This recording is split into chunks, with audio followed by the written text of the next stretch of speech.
Hello po sa mga kababayan ko po na naghahanap po ng trabaho. Meron po kaming nakaschedule na hotel job.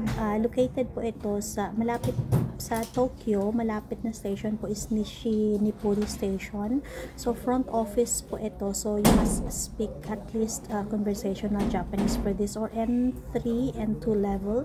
And meron din pong dairy farm. Located naman po ito sa Okinawa. Pero yung job po is dairy farm job. So, ang salary naman po nito is nasa 260,000 up po. May free allowance po ito. Free fare allowance and other allowances also. May free shuttle din sila. So, sa mga gusto pong mag-apply, bukas po ito nakaschedule for a Tuesday at our office po sa Tokyo at Kanda Station. So, sa mga gusto pong mag-apply, comment lang po, or pwede rin po kayong tumawag sa office namin at 0362068058.